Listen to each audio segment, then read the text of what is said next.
And welcome back to Block TV. It's time for Blockheads, where every day we round up the top headlines from around the cryptosphere. And to run us through today's top stories, we're joined by our very own Iran Spitzer. Iran, take it away. A lot is going on in the cryptoverse. Here are some headlines to catch you up. So, first up, we have CoinDo with the headline, SEC Commissioner, Bitcoin ETF will eventually be approved. After that, Cointelegraph reports ETF.com president and Bitwise researcher Matt Hogan, 95% of cryptos will die. Crypto Globe with crypto exchange Huobi, US to launch fiat to crypto trading pairs. CCN has a little conspiracy theory, 4 reasons to believe the deep state or the NSA created Bitcoin. In Hacker News, BTC Manager reported that in the US, 2 SIM swappers indicted for stealing cryptocurrencies. And lastly, Crypto Globe again, Binance CEO comments on Binance Chain, Bitcoin ETFs, decentralization, Ripple, and XRP. And let's break that one down. So, Iran, the ETF is a short thing. Right. So, Robert J. Jackson, the lone Democrat commissioner left at the SEC, that's kind of his dub at this point, made some interesting points in a yet-to-be-released interview, so kind of our own leak, set to be published on February 11th. He says, and this is a quote, "Eventually, do I think someone will satisfy the standards that we've laid out there? I hope so. Yes, and I think so." So the report, that's kind of a yes. It is completely yes, or at least it's a hope, which is already more than what we've experienced thus far coming out of the SEC. Yeah. Right. Okay. So the report points out that although this is big news, the last Bitcoin ETF voted on, which was the Winklevoss ETF, was knocked down in a vote 3-1. That means that a turn by Jackson could mean a vote of 2-2, which is a profound step forward, especially with the resubmission of the VanEck Bitcoin ETF that was resubmitted last week. That one that everybody is, everybody is actually saying the same thing that the SEC commissioner said, that the VanEck ETF is most likely the one that will be approved. But yes, moving along.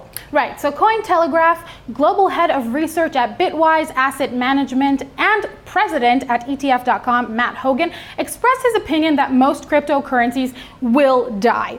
Ouch. This is not something that we haven't heard. People have been saying this a lot. And in his words, there are 2,000 cryptocurrencies out there. 95% of them are useless and will die a painful death. He does claim that a lot of bad activity in the crypto industry is now being cleared up and that the important projects will shine after that. He made this comparison to the kind of .com revolution, right. Where after the kind of bad apples were removed, I think it's 2001 essentially. It exploded, the crap was cleared out of the way, and then what survived became what we know today as, the wonderful fast high, apropos .com startup nations that we hear. There, a mouthful for me. But yes, what is a painful death, by the way? And so he also said that his hope is that his firm launch an ETF that gives exposure to crypto and makes it safe, cheap, and easy to gain exposure in the market. In January, Bitwise filed with the SEC to launch a physically held Bitcoin ETF. I don't know the details on that specifically. It's an interesting kind of way in. I wonder what's happening with that, and we'll kind of see. Is he succeeding in his goal? Or is he not? Next up, Crypto Globe says what? Yes, so Crypto Globe cryptocurrency exchange Huobi is reportedly launching fiat to crypto trading pairs. Yes, this would be the US arm of Huobi. So it's a Singapore-based company. They're actually, I believe, from China. So there's a bunch of different layers here. And they cite the reason for this change, or revamp, as they would call it, as the poor state of the market in 2018 kind of took a toll on them. So Huobi is set to pair the US dollar against Bitcoin, Ether, and Tether in an initial stage, and will add more pairs to its platform based on customer feedback and the like. The company is currently supporting transactions at $100 minimum. So if you're kind of looking at what they're doing here, this revamp that they've had over the last month, and it looks like there's a potential stable coin in the works. So they are definitely trying to make themselves relevant in this market, right? We're doing poorly. They want to not go under. There have been reports that they are laying off staff. So they're definitely feeling this. And this is their best way to solve the problem. To feel it. But next up, of course, let's take us everybody to the Twilight Zone.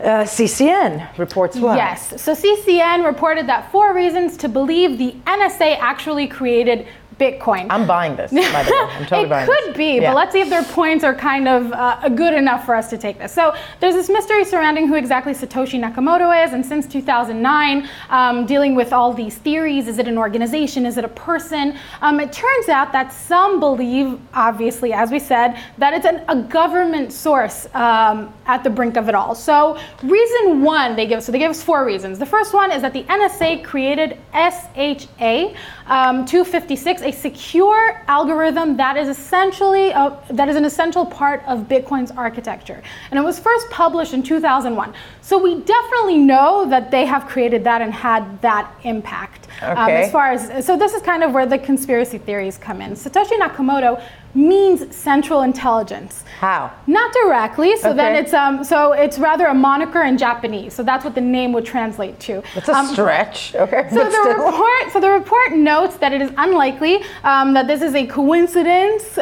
just kind of like you just did, and that it could be a joke actually run on us by the NSA, or even a tactic to throw people off the trail. So with all due respect, I don't know if the getting NSA has that much of a sense of humor, but Really? still, yeah, that's just me. And the third reason, and the third conspiracy, loving this. Yeah. So reason 3, the claim that deep state agencies, right, that's what they're calling the NSA, right. deep state agencies want cryptocurrency to exist as it's a way for the deep state to have a financial infrastructure outside the gaze and control of institutional finance on Wall Street or any other bank on the planet. Yeah, that's the soundtrack. So that one made sense. That's more than the Satoshi Nakamoto conspiracy. Yeah, it's a soundtrack of basically the Twilight Zone. I personally think it was Colonel Mustard in the library with the chandelier, but that's just me. But they have a 4th reason, right? Right, and then their final reason is not only do these agencies use crypto to hide what they're doing, right, as we saw in reason number 3, they also use it to spy on criminals.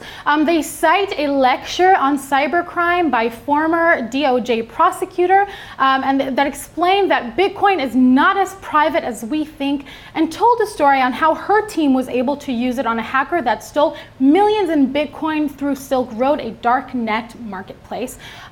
Take a look at some of that. Working backwards, we went to Knob's accounts and we traced those Bitcoin payments. You can see it up on your screen here. Notice the convoluted path on your screen. At the bottom are the payments that Knob was liquidating, but they pass through a series of convoluted hops. And what's interesting is where we trace those payments to. Right back to the Silk Road. Right back to the Silk Road. Very eerie. I tried to add some drama. Okay. It's already dramatic. It's a cybercrime. Okay, next up though. BTC manager, Hacker News. 2 guys in their early 20s have been indicted by the federal grand jury for crimes relating to cryptocurrency SIM swapping. The men allegedly obtained funds from crypto companies and investors by using social engineering techniques to trick mobile network service providers into transferring a victim's mobile number to another line controlled by them. So essentially, they're hijacking phone numbers. The perps, making that drama again, the perps have already appeared in court for these allegations on January 31st and are set to reappear on February 6th and 13th, respectively, on charges of conspiracy to commit computer fraud and abuse, threatening to damage a protected computer, and aggravated identity theft, amongst others. So possible punishments could be $250,000 fine, 2 to 5 years of imprisonment, 3 years of supervised release, $100 special assessment, and forfeiture and restitution. So they're really kind of dealing with a lot for this. All this is essentially just for swapping SIMs. Well, for swapping SIMs and then stealing people's information and their cash. But again, crime is a crime, but it is swapping SIMs. Or on Spitzer. And one last one, yes. Right, so our last one, we have Crypto Globe with CZ, so the CEO of Binance, held his first Q&A session on Periscope. Crypto Globe gave us some of the highlights of the 45-minute Q&A session. He did speak on the Bitcoin ETFs in the works in general, and Quadriga CX, the exchange that recently experienced a hack. Take a look at that. Bitcoin ETF. So this is from Raj Duncan. Bitcoin ETF is another just basket trading product. If it's listed on a big traditional exchange like CBOD or CBOT or CME, that does bring a lot of attention for people outside of our industry to trade on them. But I don't think ETFs are very core to our industry growth. With or without them, our industry will grow. I actually think that for our industry to grow, we need more entrepreneurs to build real projects. So I think that's the key. So from George Coin, what do you think about the Quadriga exchange access scam? I don't really want to comment on other exchanges. Hold on, where did it go? But there's something fishy going on. I'll just say that much. Important words from CZ, right? Something fishy going on. There you go. Okay, Ron, thank you so much. That was it, right? So yes, but if you guys feel like there's anything we should cover, screenshot a headline, upload it to Twitter or Instagram, #BlockHeads, and tag us at BLOCKTV News.